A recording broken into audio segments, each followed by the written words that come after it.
Bonjour à tous et bienvenue sur CryptoPaca, la chaîne des cryptos du soleil. Aujourd'hui, on va faire une analyse un peu plus long terme sur BTC je vais vous montrer voilà, ma vision des choses en tout cas sur le long terme. Donc, quand on regarde la charte, vous savez qu'on a terminé l'année hier, et j'en profite d'ailleurs pour souhaiter une très bonne année à tout le monde. Quand on regarde la charte du BTC sur le long terme, j'en profite également pour dire que n'hésitez surtout pas à vous abonner, activer la cloche des notifications, laisser un like, et éventuellement en commentaire me dire les altcoins que vous souhaitez que j'analyse. On va faire aujourd'hui également une analyse du Shiba Inu. Restez bien jusqu'à la fin aussi, parce que je vais faire un point sur les données de distribution sur le Bitcoin. Et puis, je vais faire un point sur des charts qui sont vraiment intéressantes et qui peuvent nous prouver qu'on est peut-être dans une période où le Bitcoin est plutôt accumulé par la smart money que vendu. Et que c'est ça qui freine, en fait, cette FOMO. Le fait qu'on n'ait pas cette FOMO et qu'elle n'arrive pas sur ce cycle, comme on l'avait eu ici, peut-être potentiellement dû au fait qu'on est on est dans une grosse zone d'accumulation ici de Bitcoin. Voilà, alors on peut voir ici que on a cette énorme divergence baissière là sur le RSI en monthly. Qui est en train de jouer, hein, évidemment, voilà, là, actuellement. C'est-à-dire que le prix, ici, se doit de latéraliser un petit peu, c'est normal.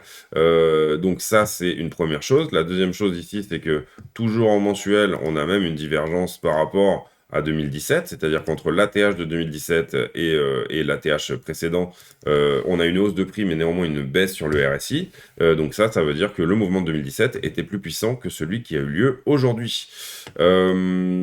Ensuite, au niveau des volumes, on voit une régression des volumes, et ça, c'est pas très bon, hein. On voit bien ici que les volumes descendent là depuis le premier ATH en monthly qu'on avait fait ici. Donc ça, c'est pas très bon non plus. On aimerait bien voir ici là un retour des volumes, au moins redépasser ce niveau de barre là, ou en tout cas ne pas redépasser dans un premier temps cette espèce de volume mensuel qu'on a fait qui a été exactement le même là depuis 1, 2, 3, 4, 5, 6 mois maintenant. Donc un semestre un peu pourri, premier semestre très très bon. Donc 2021 aura été une année mitigée pour les cryptos. En tout cas, une très bonne année en ce qui concerne ceux qui sont rentrés avant le début de l'année. Et puis une moins bonne année pour ceux qui sont rentrés par exemple ici. Bon après, voilà, ceux qui ont eu la chance de rentrer cet été ou de refaire une entrée, c'est-à-dire qu'ici ils ont distribué, ils sont re-rentrés sur ce dip-là, ça a été une année qui a été excellente. À partir de là, qu'est-ce qu'on peut voir sur le momentum? On voit aussi que là, vous voyez ici sur cette hausse-là, ici, on a eu beaucoup plus de force là sur le momentum que sur cette hausse-là. Et on voit aussi qu'on est à deux droits de croiser bearish sur le momentum, donc ça, c'est pas très bon. Alors, les droites peuvent jouer ensemble, hein, parfois elles se longent même pendant très longtemps. Néanmoins, là, le fait que la ligne de signal, hein, en fait, qui est une moyenne plus lente, la ligne rouge est une moyenne plus lente, elle vient de recroiser une moyenne qui est plus rapide ici, c'est jamais très bon pour l'image du BTC et puis l'envie d'investir qu'il peut donner sur les marchés, puisque les institutionnels regardent énormément ces indicateurs-là. On va passer sur BTC à plus court terme. À plus court terme, on va regarder là ici. On voit que, vous savez que moi, je joue beaucoup avec voilà, les figures chartistes et les droites. Donc ce biseau là ici en élargissement descendant, on a rebondi une première fois ici dessus. On est en train de rebondir là sur cette ligne d'axe qui a agi comme une résistance pendant toute la formation de ces petits rebonds là, un petit peu comme un ballon, vous voyez, qui rebondit de moins en moins fort. Et là, on est en train de rebondir dessus, donc elle agit désormais comme un support, ça c'est plutôt une bonne chose. Qu'est-ce qu'on a sous les pieds? On a cette ligne des 46 ici, voire 45 500, qui pour l'instant est toujours fonctionnelle et fonctionne même plutôt très bien. Maintenant, il va falloir à un moment donné qu'on arrête aussi de venir la tester parce qu'elle risque de casser à terme. Ensuite, on a aussi cette ligne là plus tard qui pourra servir de support. Et puis, on a toujours cette ligne bleue là, évidemment. Donc, je vous rappelle que le but, c'est de dépasser la ligne de tendance rouge ici de manière à re-rentrer dans cette figure rouge qui est un triangle ascendant. Il faudra faire particulièrement attention dans cette zone-ci, qui est la zone de rechargement de short de ce dip-là, et il faudra faire également extrêmement attention dans cette zone-ci, si jamais on repart, hein, à partir de là, bien sûr. C'est pas une donnée certaine, mais si on repart là, ici, tout le monde reviendra shorter Bitcoin, donc ça peut aussi créer des liquidités au-dessus, ce qui est plutôt une bonne chose, comme ça peut créer un retournement à la baisse cet éventuel rallye qu'on envisage. Vous savez que moi je suis en position longue ici, en levier x3, avec une target qui est celle de ce biseau descendant et qui est de 75 000 dollars. Peut-être qu'on vendra avant. Néanmoins, c'est la target initiale voilà, qu'on s'est donnée là pour la réalisation de cette figure-là. Voilà pour BTC. On va maintenant passer au Shiba. Je vais pas faire d'order flow aujourd'hui, je pense. Sachez juste qu'on a énormément, voilà, en liquidation, de liquidation au-dessus. Les niveaux d'options sont pas conséquents. Enfin, je les ferai demain pour vous expliquer un petit peu comment peuvent jouer les niveaux d'options pour vendredi prochain. Néanmoins, là, on commence à avoir vraiment, vraiment beaucoup de shorters en levier au-dessus de la tête. Donc, ça peut donner les conditions pour aller chercher ce fameux short squeeze qu'on attend depuis maintenant pas mal de temps. En termes d'order flow, c'est pas mal aussi, au sens où sur ce rebond-là, en fait, on a plutôt du short qui s'ouvre et les gens n'y croient pas trop. On a un funding qui est négatif. L'achat au spot reste stable, donc ça vend pas au spot enfin voilà, ça continue d'être stable. Et puis on a les spreads qui commencent à marquer des petits points de vivacité. Donc ça c'est plutôt bon aussi. Les spreads sont toujours négatifs, donc ça veut dire que la demande est supérieure sur le spot que sur le dérivé. Ça c'est très bon. Ici on a un beau pic de funding négatif alors que le prix augmente et ça c'est plutôt bon aussi. Maintenant, est-ce qu'on est vraiment dans les conditions réunies pour un short squeeze? Pour moi, oui. Ça fait plusieurs jours que je le dis. Ça fait plusieurs jours que je l'attends. Néanmoins, peut-être que le marché ne me donnera pas raison, bien évidemment. On ne sait pas de quoi demain sera fait sur les marchés financiers. On va maintenant passer sur le Shiba. Donc le Shiba, je vais essayer de faire rapide parce qu'on est déjà à 7 minutes. Le Shiba est un token ERC20, donc ça n'est pas une blockchain en soi, c'est un token Ethereum, donc il n'a pas sa propre blockchain. Token qui a été créé par un anonyme et qui est relativement inflationniste, donc attention à ça, puisque pour l'instant, seulement la moitié de l'offre de Shiba a été créée, produite et sortie sur le marché. Qu'est-ce qu'on peut voir sur Shiba? Donc là, je vous ai déjà dessiné la zone de rechargement de short ici. Vous vous rappelez que la zone de rechargement de short de ce mouvement-là, donc ce mouvement-là, donc cette zone elle est ici, donc au niveau de localisation on est dedans, donc on est bien. On a ici la trendline qui est, ici, là, et là on est de l'autre côté, donc au niveau localisation on est bien. Au niveau structure, c'est pas encore génial au sens où là on a redipé et on n'est pas reparti au nord avec BTC, donc on attendra ici éventuellement ce point de cassure là de ce nouveau W pour rentrer sur Shiba si jamais on doit le faire. À partir de là, on a des gros volumes profile ici sur cette zone, sur laquelle on a d'ailleurs rebondi ici. Hein, donc c'est un bon point éventuellement pour rebondir une prochaine fois. Donc on a peut-être trouvé ici un dip sur Shiba. Le dernier dip et le dernier rempart se trouvent beaucoup plus bas, puisqu'il est ici alors je vais pas vous dire tous les zéros, mais il est ici en gros en bas de tout ce mouvement-là. C'est-à-dire que tout ce mouvement-là serait annihilé si jamais on allait dans cette zone. Pour moi, Shiba manque beaucoup de fondamental, au sens où c'est juste une communauté, et c'est un mème, hein, donc c'est un token avec, en général, les tokens avec les noms de chiens, il n'y a pas un énorme projet derrière. Néanmoins, là, il y a quand même un DEX sur lequel vous pouvez utiliser vos Shiba, essayer de faire des choses avec, etc. et tout. Donc, le projet se construit quand même un petit peu autour de la communauté. Shiba, au niveau des news, a été listé sur Robinhood, ou va l'être, du moins, j'ai l'impression. En tout cas, c'est ce que je peux lire au niveau des news que je vois. Et là, je fais n'importe quoi, excusez-moi. Hop. Donc Shiba va être listé au niveau des news. Quelles seraient les prises de profit si on voulait prendre profit sur Shiba? Donc à ce moment-là, du coup, on fait un Fibonacci de retracement selon la tendance. Et on voit ici que le niveau des 100% est là, 161,8 ici, 261,8 ici. Et ensuite, on aurait éventuellement 361,8 et 423,6 comme niveau de prise de profit, d'accord?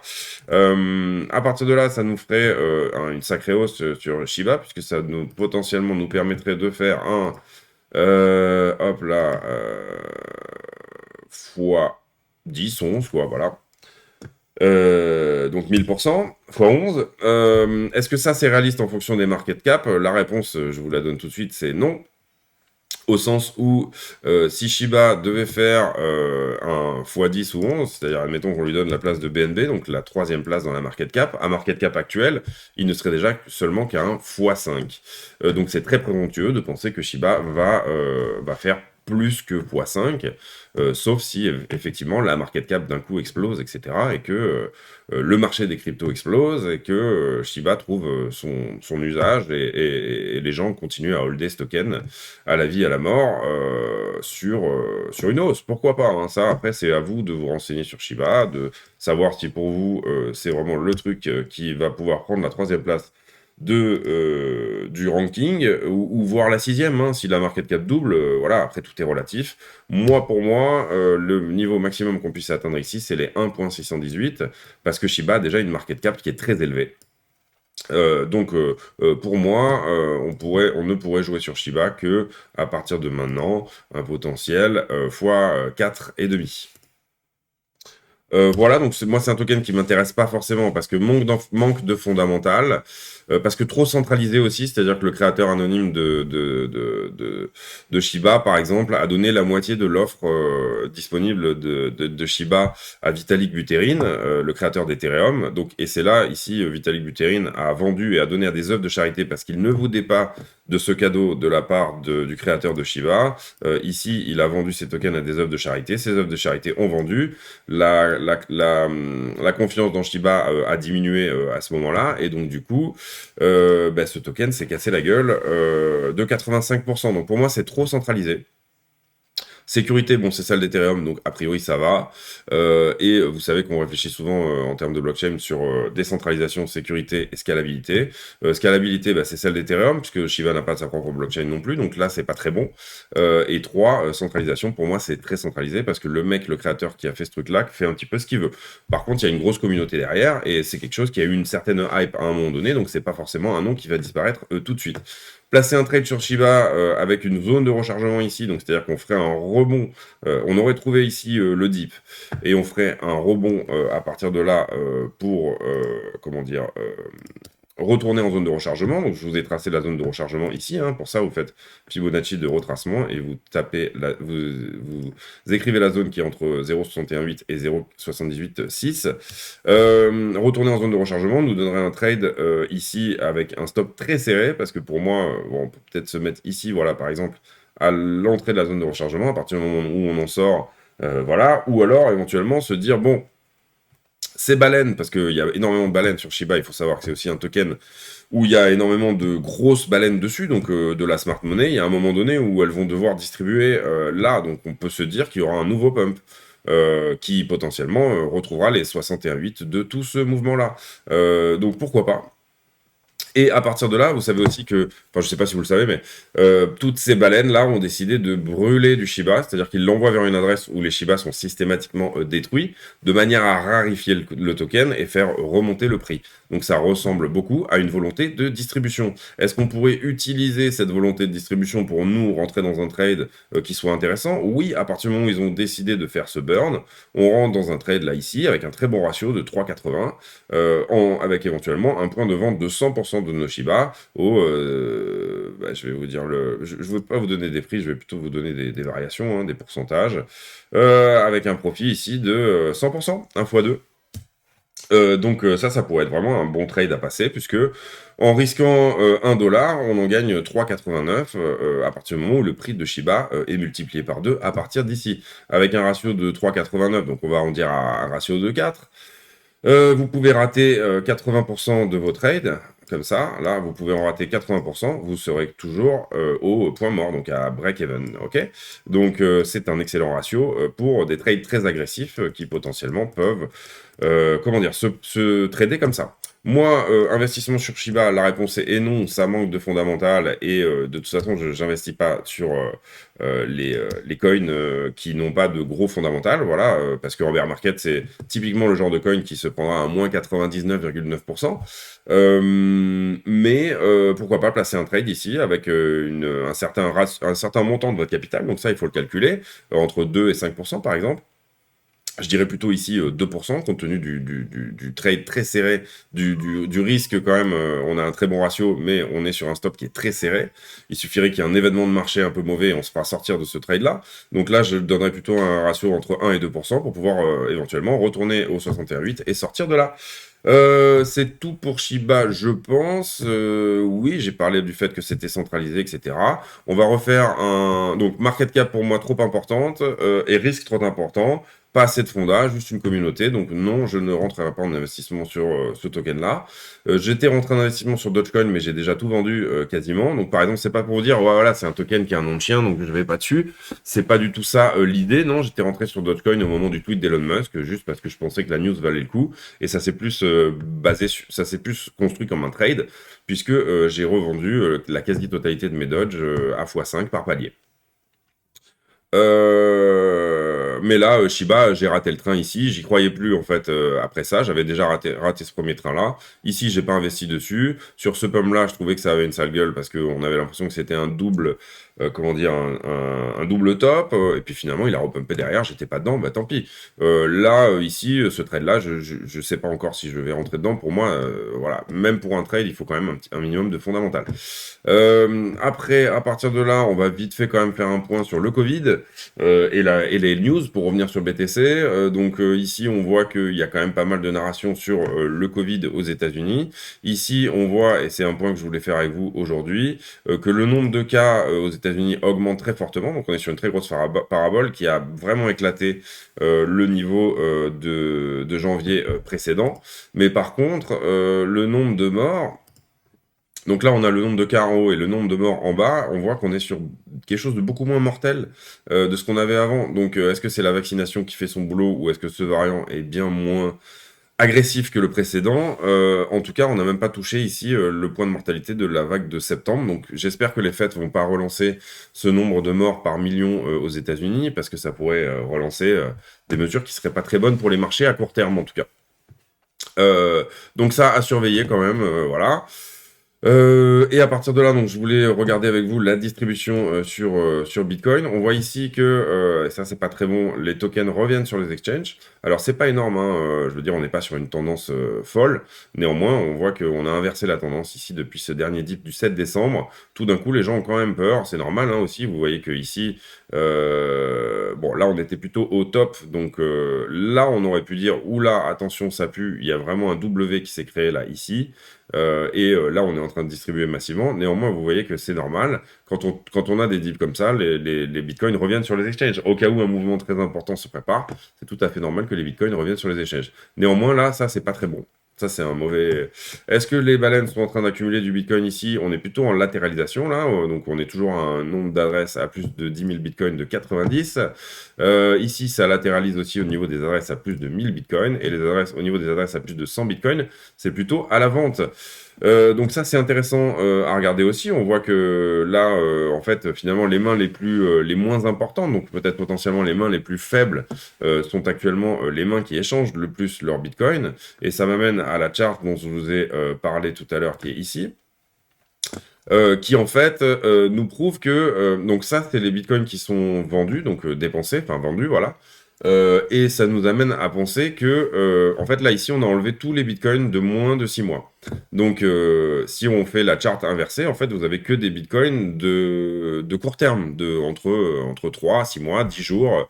Et on se rend compte que depuis ici là le premier top qu'on avait fait en janvier, où on avait 7% des bitcoins qui étaient échangés, qui étaient des bitcoins de long terme. Donc ici, les holders long terme ont beaucoup vendu sur ce premier top ici en janvier, vous voyez, dernier. Après, on a eu un petit dip. Là, il y a eu énormément de ventes de vieux bitcoins, on va dire, de bitcoins de long terme holder. Ici, au bottom de juillet, on a eu un pic aussi à 5%. Là, on regarde les pics uniquement. On a eu un pic ici à 5%. À l'ATH le plus récent, on a eu un pic ici aussi qui s'est fait à 3,5%. Et ici, donc les coins vendus sont encore moins sont encore moins des coins de long terme puisqu'on est à 1,5%. Qu'est-ce que ça veut dire ça? Ça veut dire que ici, en fait, tous les coins qui sont échangés depuis janvier dernier, donc sur la totalité de ce bull run, et là je vais reprendre la charte pour vous expliquer un petit peu mieux. Voilà, par exemple en monthly, très bien. Ici, en fait, on a eu le premier pic ici au mois de janvier. Donc là, voilà, je dois être sur février. Donc ça, c'est janvier, voilà. Ici, il y a eu un premier pic et un dip. Si je me mets en weekly, vous allez peut-être mieux le voir. Voilà, ici ça a beaucoup vendu, c'était des vieux bitcoins qui ont été vendus, et là les mecs se sont dit, oula, je prends profit, et il y a 7% des bitcoins qui étaient échangés par jour, qui étaient des bitcoins de vieux de plus de 6 mois, donc c'était des gens qui avaient accumulé depuis assez longtemps. Donc là ça a distribué pour les vieux, les LTH, les long term holders, et puis à partir de là, en fait, les long term holders vendent de moins en moins. Donc on est plutôt sur des gens qui investissent à long terme, et qui se disent que de plus en plus, il faut accumuler en fait. Donc on serait potentiellement dans une phase d'accumulation de Wyckoff. Je vous avais expliqué ici il y a quelques jours que la phase d'accumulation de Wyckoff, pour moi, elle était assez obvious ici. Et en fait, on peut aussi imaginer ce mouvement de latéralisation comme une phase de latéralisation.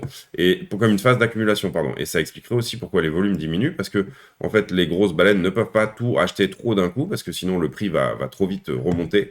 Donc, ils font bien attention à accumuler de manière sporadique et accumuler sur plutôt des périodes de long terme pour ne pas faire pumper le prix trop vite, de manière à pouvoir en absorber le plus possible. C'est une théorie comme une autre. Néanmoins, on sait que depuis, sur toute cette zone-là de temps, en fait, tac, plage de date, et on va se mettre en janvier. Donc là, je vois pas bien où je suis, mais voilà, là, ouais, par là, exactement, au premier top. Ici, là, sur toute cette zone-là, en fait, c'est que des bitcoins de moins de 6 mois qui ont été vendus et qui ont changé de main à hauteur de entre 95 et entre 95% et 98 et cette vente de bitcoin, comment dire, elle a tendance à augmenter. Les bitcoins de moins de 6 mois sont de plus en plus échangés. En fait, c'est les mêmes bitcoins qui changent de main, c'est ça que je veux vous dire. Et les gens qui font le prix aujourd'hui, ce sont les mains faibles. Mais par contre, les gens qui hold des bitcoins à long terme sont en train de racheter les bitcoins de ces mains faibles sur les points qui sont vraiment intéressants à racheter. Donc des phases d'accumulation comme les trois que vous voyez ici. Ici, ça, c'est une accumulation. Ça en est une. Et pour moi, on est encore à nouveau en train d'accumuler. On verra si l'avenir nous donnera raison. Mais néanmoins, c'est ce que moi je vois. Par contre, sur le long terme, vous savez très bien que on voudrait avoir beaucoup plus de volume ici. Bah, comme ça, c'est fait là, en fait. Si vous voulez... Là, ici, c'est une énorme accumulation. Vous voyez les bougies de volume, comment elles sont énormes. Vous voyez ici, énorme accumulation aussi. Ici, là, sur toute cette zone-là, énorme accumulation. Ici, on parle de volume vraiment, vraiment hallucinant.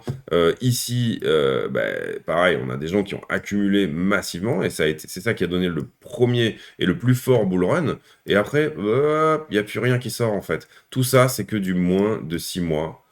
Tout ça, là, tout ce volume, il est en train d'être fait par des bitcoins qui sont très jeunes, par des gens qui sont très jeunes sur le marché, et par des gens qui considèrent Bitcoin comme un actif spéculatif à court terme. Donc c'est normal que le prix fluctue en fonction de ces gens-là. Et à partir du moment où, pour moi, toute l'offre de ces bitcoins spéculatifs aura été absorbée, en fait, on aura un nouveau rallye qui va s'initier. Enfin, c'est ma théorie, voilà. Donc, personnellement, je ne nie pas le fait que peut-être que pour terminer cette phase d'accumulation-là, excusez-moi, on va devoir faire un nouveau test ici, par exemple, au 42. Je ne dis pas qu'elle est finie.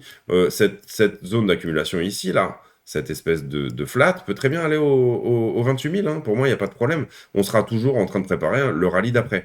C'est ça que je veux dire en fait, c'est que il y aura plus de bear market pour moi de très long et il y aura plutôt voilà des phases comme ça de latéralisation. Et à partir du moment où les institutionnels sont désormais sur ce marché, on va dire que la zone plancher, eh ben, elle est ici aux 12 000. Si à un moment donné, ces mecs-là veulent accumuler énormément et venir aux 12 000, et vous pourrez appeler ça vous un bear market si vous voulez, mais moi, j'ai pas le sentiment qu'on est parti pour 2 ans et demi à faire ces mouvements-là, etc. J'ai plus le sentiment qu'on va amorcer un rallye. Après, est-ce que ça sera un rallye de 6 mois comme le précédent, etc. En fait, moi, je m'en fiche un petit peu. C'est pas vraiment la question pour moi. Et là, j'ai 24 minutes de brief, donc je vais conclure là-dessus. Moi, je m'en fiche un petit peu. Moi, pour moi, l'essentiel, c'est que mes trades touchent leur et mes investissements touchent leurs points de profit. Et à partir du moment où je ne rentre que sur des choses sur lesquelles il y a de la smart money, sur lesquelles je sais qu'il y a un bon fondamental et sur lesquelles je sais que en bear market, ça se comportera pas trop mal, et ben en fait, j'ai que des points d'entrée. Là, actuellement, mon capital est à 30% en cash. Donc je me donne des points d'entrée pour dépenser ces 30% éventuellement de cash sur une descente et de manière sporadique. Pour rentrer dans des trades plus courts aussi et avoir une bonne rotation de mon cash, c'est une autre possibilité. Voilà, en tout cas pour moi, on serait plutôt ici dans une phase d'accumulation de Wyckoff. Donc allez voir la vidéo que j'ai faite là-dessus sur le Wyckoff précisément, plus précisément en tout cas dans le range là dans lequel on est. Depuis qu'on a trouvé ce selling climax ce selling climax du 4 décembre, donc cette énorme bougie rouge là, pardon, hop, tac, tac, cette énorme bougie rouge, et ben pour moi on est plutôt en train d'accumuler là ici. S'il faut qu'on aille dans le bas du range pour accumuler encore plus et faire encore plus peur aux gens, on a le droit de le faire hein, ici, c'est pas du tout un problème. Ici vous voyez que cette bougie là représente un test, donc c'est un climax de vente. On peut très bien aller faire un second test ici dans cette zone là pour le faire. C'est pas ma théorie à moi je vois ici un rebond à partir d'aujourd'hui, néanmoins je peux tout à fait me tromper, mais en tout cas en Wyckoff je sais que ici on est en train d'accumuler, mais ça peut aussi être un endroit où on va redipper plus bas pour réaccumuler aussi plus bas. Les gens qui contrôlent le prix décideront de quand est-ce que le prix devra repartir, et ce prix repartira quand ils auront accumulé toute l'offre au prix que eux considèrent le bon pour le faire. Voilà, c'est tout pour aujourd'hui. J'espère que ce brief aura été suffisamment, enfin pas trop chaotique, étant donné, je pense qu'on a tous eu une grosse soirée hier, donc voilà. Vous comprendrez que à partir de là, si tout ça vous plaît et que vous aimez bien ma manière de voir les choses et éventuellement vous avez envie d'apprendre à trader sur Bitcoin pour passer des trades vraiment intéressants dans les prochaines semaines, n'hésitez pas à liker, à laisser un commentaire. Si vous voulez que j'analyse une altcoin, n'hésitez pas non plus. Et puis, n'hésitez pas à activer la cloche des notifications pour avoir les nouvelles vidéos en primeur. Voilà, c'est tout pour aujourd'hui. Merci à vous et bonne soirée à tous et une excellente année 2022 pour tout le monde. À bientôt. Ciao.